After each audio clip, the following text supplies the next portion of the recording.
So here's some food for thought. In the fairy tales, you had stories about changelings. And I've mentioned this before to some extent, I guess. You had the changelings, and so the changelings were these creatures that existed. They pop up a lot, especially in like Celtic lore, especially in Ireland. I mean, it was such a big deal that, the people literally were kind of like in fear of their lives or the lives of their children because of these kind of really devious, duplicitous fairies. Like they were really afraid of them. I mean, they really had issues with them, and they had to incorporate tactics and different charms and safeguards in their own lives to kind of protect against the fairies. And I say that to say that you had these changelings, and the changelings, like I said in a previous video, the changelings were these creatures that were placed with a human family. And the fairies would come in, and they would take the human child, and they would leave a changeling in its place. Now, a lot of the times the changeling was a defective fairy that wanted to live a human life to some extent or to some point, and nobody would know any different, except that, maybe the child wouldn't shut up, kind of, seemed really, really irritable. Something was wrong with it, maybe even like mentally off, stuff like that. Those are like kind of ways I could tell. But the interesting thing about those stories is that more often than not, it wasn't even a fairy that they would leave behind. They would leave behind an inanimate object.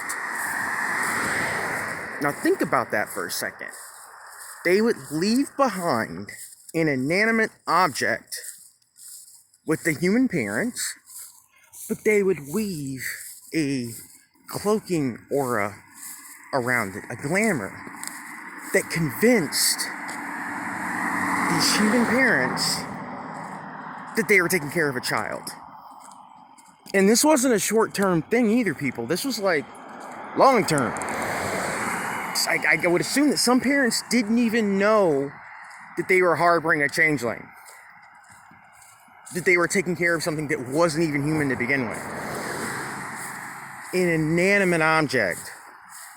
Really think about that. Think about that.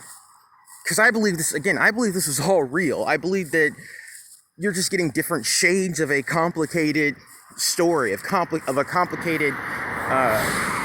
complicated mechanics of this world, of this realm. But think about that. An inanimate object, sometimes like a tree stump, all kinds of things that were not human, that were just objects. Again, weren't even fairies.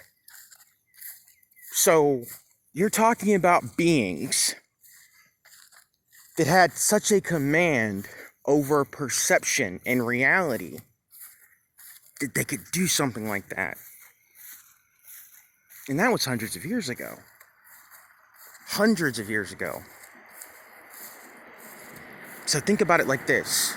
If these beings are in fact real, if there are multiple beings like this, and they can in fact operate in these same ways,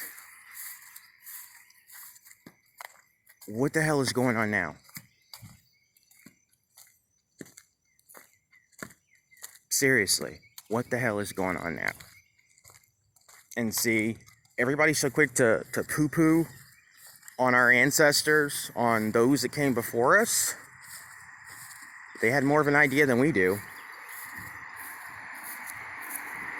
People can call them primitive, or they didn't know anything, or they were just making stories up for fun. For fun. Because, really? Because, folks in Ireland and areas around, places like that, like they didn't have enough to do. times of, the times of living, things were so hard, they didn't have anything else to do but just make up stories.